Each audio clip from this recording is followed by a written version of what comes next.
CSK Sameer ரிஸ்வியாவ் அவரோட தகுந்தாப்புல இடத்துல ஆட வைக்கலையா? ஆமாங்க, அவரோட உண்மையான பிளேஸ் 1 டவுன் இல்லைன்னா 2 டவுன் தான். ஆனால் அவரை இறக்குனது டோனிக்கு அப்புறம் தான் சில மேட்ச் இறக்குனாங்க. அதாவது டோனியே 6 டவுனில் தான் வருவார். அவருக்கு பிறகு இவரை தான் இறக்குனாங்க. சில டைம் ஜடேஜாவுக்கு பிறகு இறக்குனாங்க. ஜடேஜா 4th வருவார். ஆனால் இவரை கொஞ்சம் வாய்ப்பு கொடுத்துருக்கலாங்க. ஏன்னா யங் டேலண்ட், 20 வயசு தான் ஆகுது. அவரை 8 கோடி வரை எல்லா டீமும் பிட் பண்ணியிருக்கு. 2 டீம் பிட் பண்ணியிருக்கு. அதில் சிஎஸ்கே எடுத்திருக்காங்க. அடுத்த வருஷம் மெகா ஆக்ஷன். இவர் கண்டிப்பாக ஒரு பெரிய தொகை போவார்னு நினைக்கிறேன். இவர் கண்டிப்பாக ரிட்டைன் பண்ண மாட்டாங்க. கொஞ்சம் மேட்ச் அஜிங்கே ரஹானேவும் ஃபார்மில் இல்லை, நிறைய மேட்ச்சு. வேறு இவரும் நம்ம ரச்சின் ரவீந்திராவும் ஃபார்மில் இல்லை. அவங்க 2 பேருமே வெளியே உள்ள மாற்றி விளையாட வச்சுருந்தாங்க.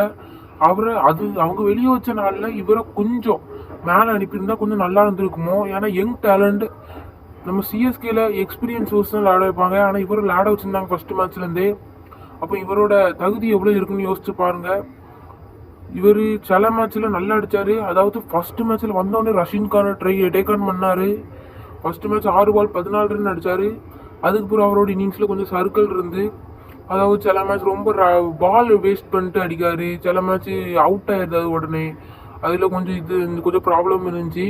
அதுக்கப்புறம் கடைசி மேட்ச்சில் கொஞ்சம் ரன் அடித்து மேட்ச்சை ஜெயிக்க வச்சார். சூப்பராக பண்ண மேட்ச்சை ஜெயிக்க வச்சார். லாஸ்ட் ஒரு 4 அடிச்சு.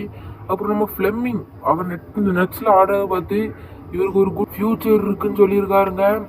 ஆமாம், இவர் எடுத்ததுலேருந்து இவரை சுரேஷ் ரெய்னா காப்பின்னு தான் சொல்லிட்டு இருந்தாங்க. அடுத்த வருஷம் மெகா ஆக்ஷன்னால நம்ம ஆர்சிபி இவரை எடுக்க வாய்ப்பு இருக்குது. ஏன்னா கேமரன் க்ரீன் இடத்துல ஆட வைப்பாங்க. அப்படி இல்லைன்னா மேக்ஸ்வெல், 2 பேரில் யாரோ இடத்துல ஆட வைப்பாங்க. மேக்ஸ்வெல் கண்டிப்பாக ரிட்டர்ன் பண்ண முடியாது, கஷ்டம் அவர் பண்ணால். சாய்ஸ் ஆர்சிபி சாய்ஸ் தான் யாரை பண்ணான்னு. கண்டிப்பாக இவங்க ஆர்சிபி எடுக்க வாய்ப்பு இருக்குது அடுத்த வருஷம்.